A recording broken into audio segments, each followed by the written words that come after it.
Muito bom dia, seja bem-vindo.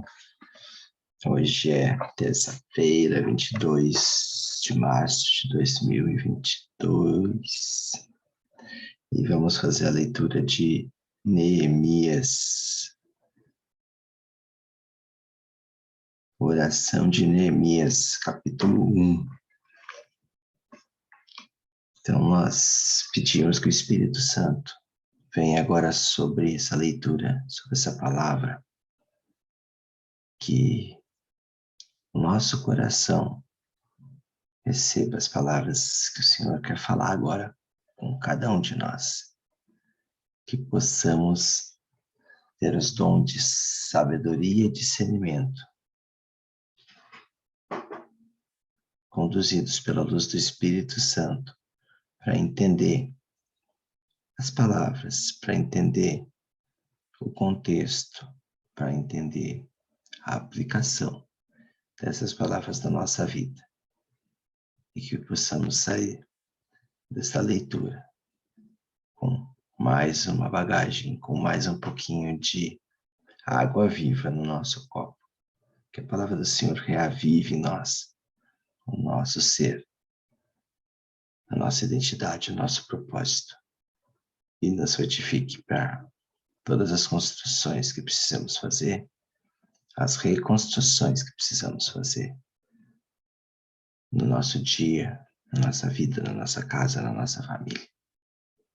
Então, iniciando capítulo 1, oração de Neemias.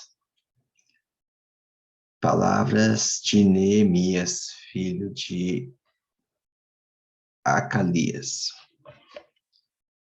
No mês de Casleu do 20º ano, encontrando-me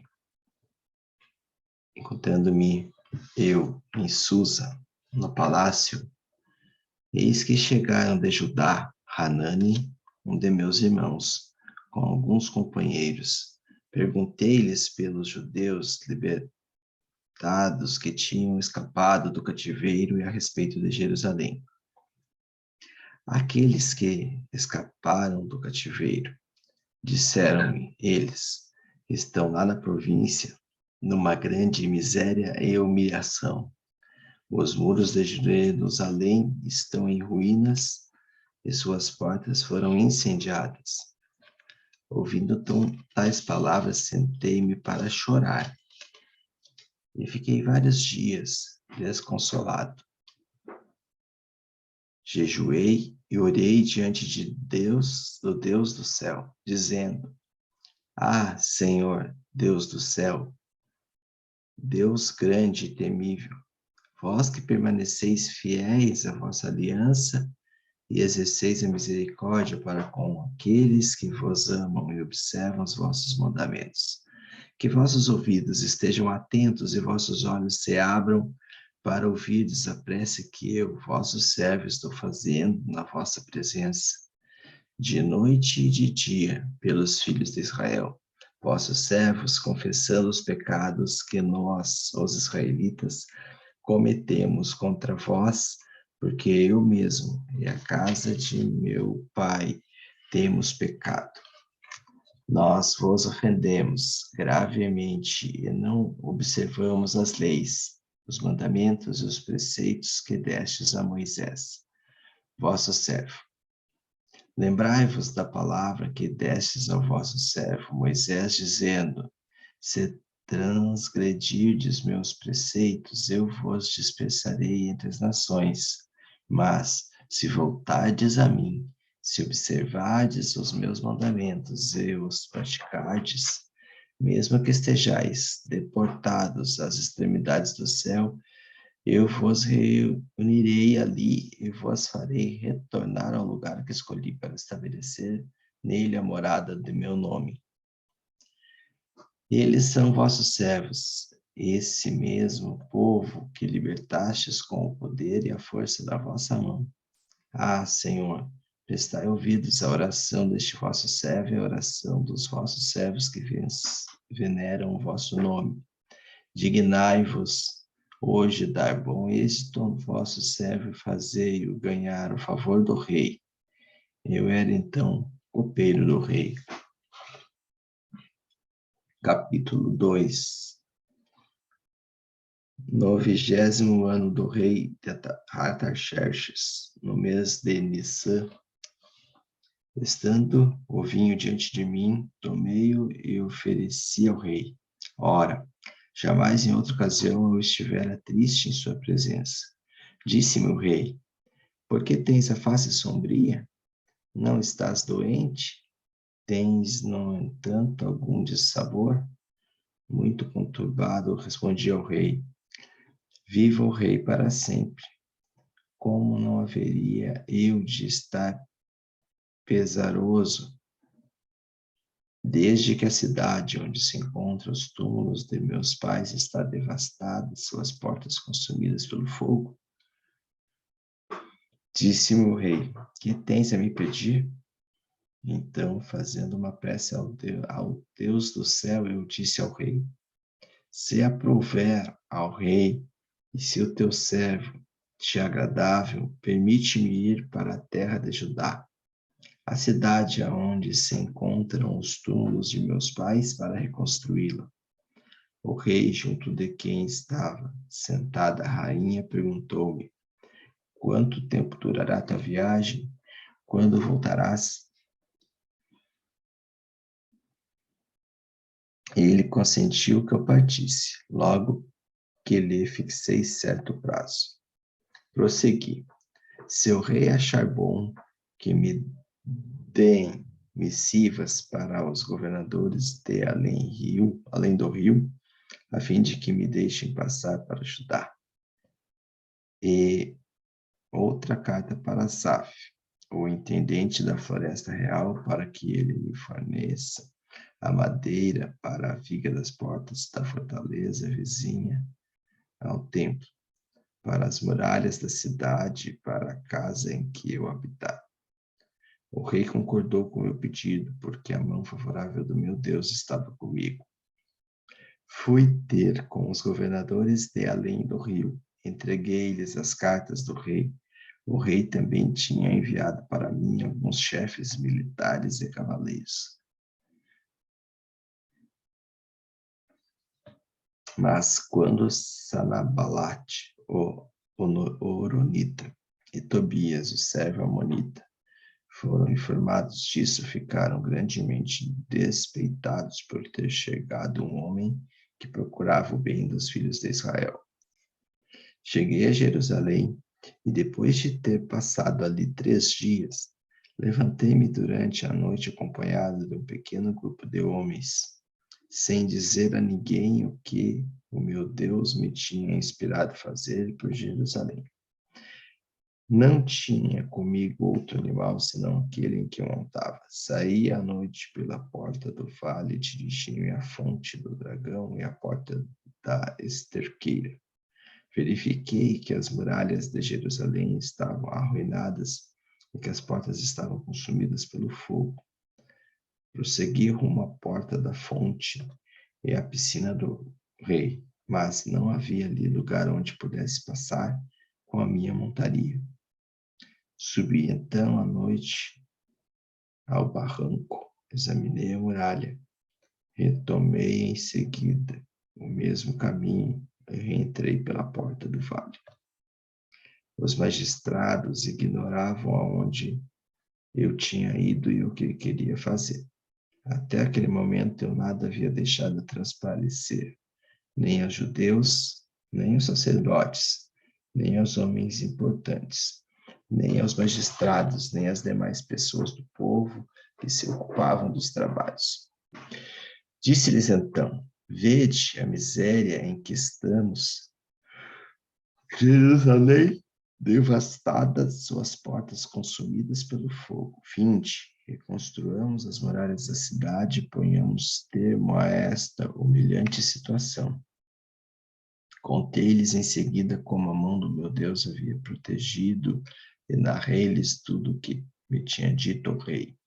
Gritaram todos: vamos, reconstruamos. E com coragem puseram-se a trabalhar nessa boa obra. quando Sanbalate, Xoronita e Tobias, o servo amonita, bem como Gósen e o árabe, souberam disso, zombaram de nós e diziam num tom de desprezo: que estáis fazendo? Quereis revoltar-vos contra o rei? Respondi-lhes: o próprio Deus do céu é quem nos fará triunfar. Nós somos seus servos e vamos reconstruir. Quanto a vós, não tendes parte, nem direito, nem lembrança em Jerusalém. Palavras do Senhor. Então, vamos meditar durante o dia, durante a semana, sobre Neemias. Fizemos hoje a leitura dos capítulos 1 e 2. E tem vários pontos importantes aqui para a gente compreender o contexto.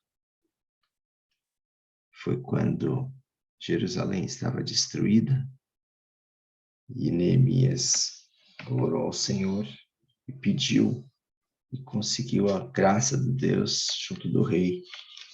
E o rei apoiou, então, que Neemias fosse a Jerusalém, reconstruir Jerusalém, e ainda deu provisão para isso. Jerusalém estava destruída, todas as portas queimadas pelo fogo. Então, nós temos que trazer isso para o nosso dia a dia, e pensar essa palavra em relação à nossa vida, como ela está.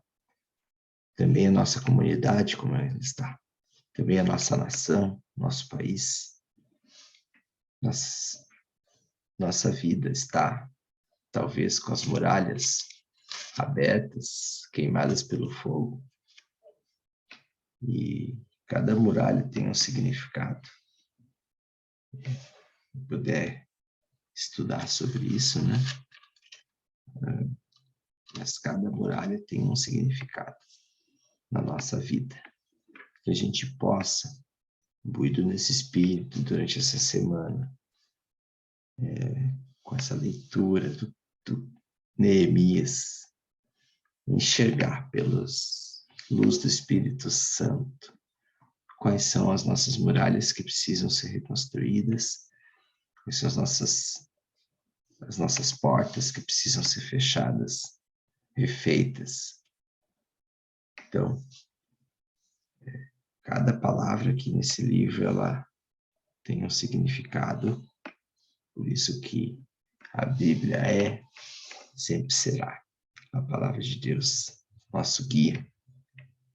E nessa leitura de Neemias, ela é muito poderosa, porque desde o poder da oração que Neemias fez a Deus, que conseguiu a graça de Deus, a graça do rei, mostra o poder do nosso Pai.